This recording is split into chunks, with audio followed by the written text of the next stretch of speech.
So I guess the only way to say it is to say it. We're not from here. I'm often asked, well, Leon, what do you mean? What do you mean we're not from here? You're losing me. And especially this week, I made a, well, on this past Saturday, the Coalition for Racial Economic Justice hosted an event. It was a memorial service to lay to rest those of our ancestors who had their lives torn from them in a violent manner and who died alone and whose souls were unsettled and who needed to find rest. And so we did that successfully. And it was during the course of that exchange that I again made the comment, as I often do, that we're not from here. And I mean that we are not from here. And, you know, generally I don't even have conversations like this with other persons because they tend to lead to more questions and then people want to argue and they want to debate. And this is really not debatable. I'm going to let you know, and you can do some research for yourself, but please don't come back to me wanting to debate me because I paid my dues and I know who I am and therefore I know who you are. And if you want to know who you are, then here's some information for you. So there's a group of citizens still alive in the world today, and they're called the Dogon people, and they live in Mali, Africa. And they have a verbal history that includes cosmic origins of the universe and of man. And so part of my information I get from studying the Dogon and from studying those archaeologists and physiologists and all of those scientists and whatnot that study that culture, aside from taking the time to identify information that is still here on the earth, notably the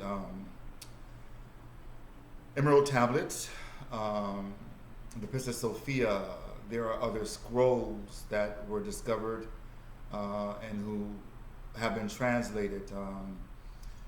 There's the work in Sumeria that was transcribed by Zachariah Sitchin. He published a book before his passing. I can't recall the name of the book. I'll try to recall the name of that book. The long and short of it is, though, black people,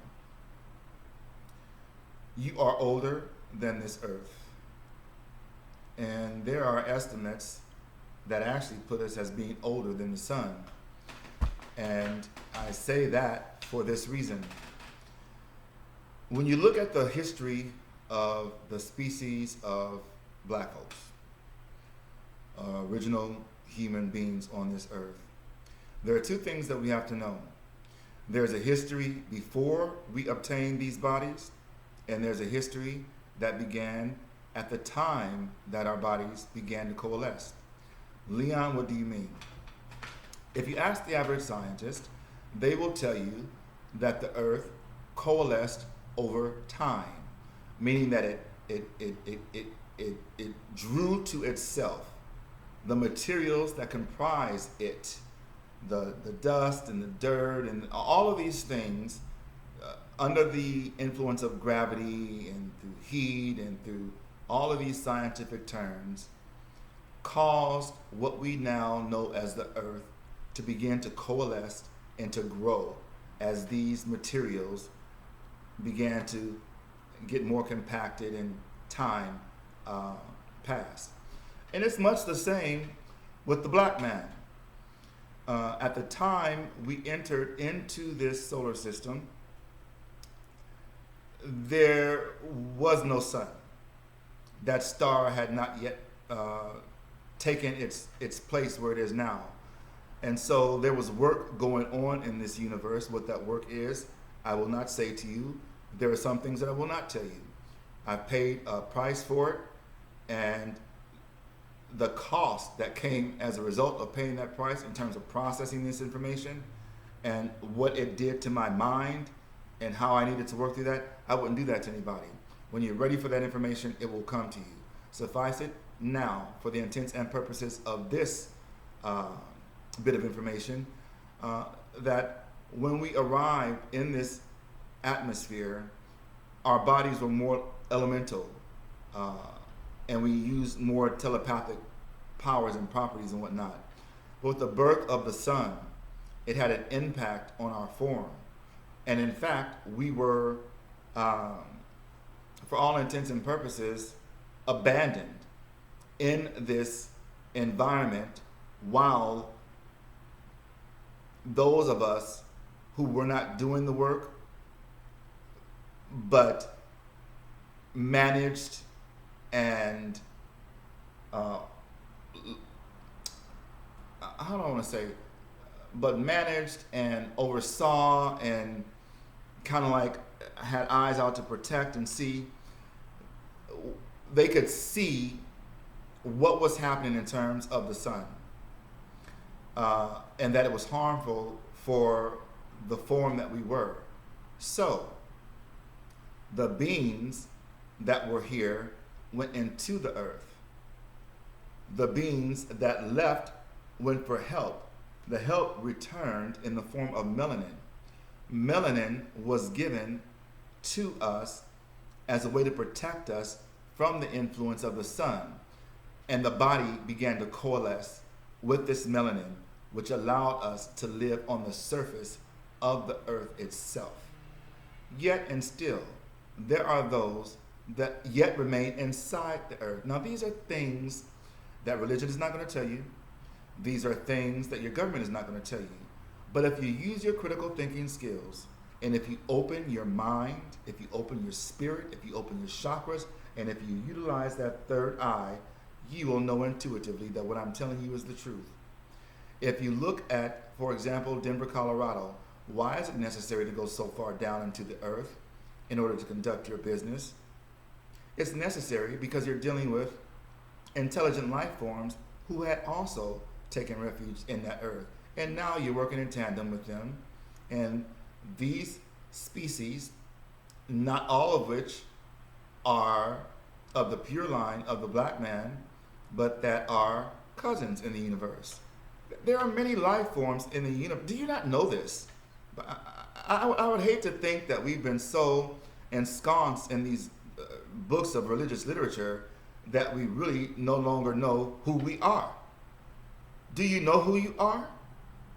How can you know your purpose if you don't even know what you are, who you are? Well, today you're going to find out where you came from. I'm going to give it to you, and you're going to take it, and you're going to do whatever you want to do with it. You may say, Leon, you crazy. I'm not listening to you anymore, ever again in life. And that's fine with me. I'm well situated. I know who I am, and I know how to make it through here. All up and through here. I'm going to be all right. But will you? Perhaps. I don't know. That's up to you. That's your journey. The point of this exchange is to let you know, black folks, you did not come from this earth in the sense that folks would have you to believe that you were formed out of the dirt. To a certain degree, that is true. But it wasn't as if someone spit on the ground and picked it up and made a cake and breathed life into it. That's not the way it went. You came to this earth with life. Our bodies coalesced and pulled from the elemental properties of this atmosphere, of this environment. This is why you've got zinc, gold, all of these different trace elements in your bodies, the same as you'll find in the universe, because your bodies coalesced over time. And as we began to have a different way to bring about the rejuvenation of ourselves, we began to utilize these bodies to procreate. Whereas before then, that wasn't necessary. We were more, well, we're getting into matters that are pretty heady. So let's just leave it there. What I wanted to say to you, you are not from here. If you want to know where you are, begin to look to the sky and study the Sirius star systems. If you want to know who and where you are, begin to understand astronomy, the study of the heavens. Keep your head to the sky, baby. The clouds will tell you why. They're there waiting for you. They never left. There is a mothership, and it will be returning. They never stop carrying. They've destroyed this earth before. If you didn't know, you will now. What is now the Sahara Desert was not a desert. In fact, the great deserts of the earth a lot of them were underwater. Yeah. So there was a battle here. There was a battle between extraterrestrials, and they left a record of themselves. There are records all over all over the earth. There are monuments in all the countries of the earth. There are pyramids. There are. Come on now. So there are many things that the ancestors could have left us in terms of information, but what they thought was of paramount importance was that we know who we are. And so they wrote it. Know thyself. They said know thyself for a reason, because if you know who you are, you know who everyone else is. Imagine that. What would that do for your self-esteem and for your self-confidence? To really know who you are and what you are? To really know that your blood is the blood of the Lamb? That you are the Holy Grail? There's so much that I would desire to tell you and to say to you. But when you're ready, you'll come knocking and someone will appear. I love you. Peace and blessings to you.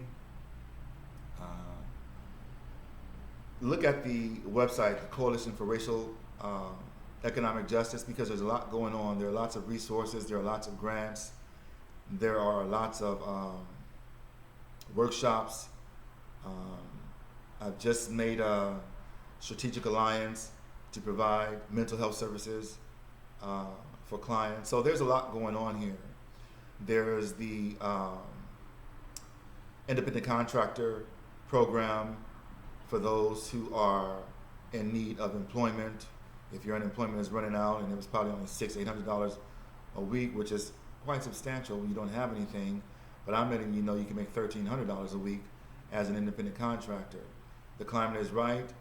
We have to pay attention to one another, to our needs, to the needs of our community, and to our overall economy.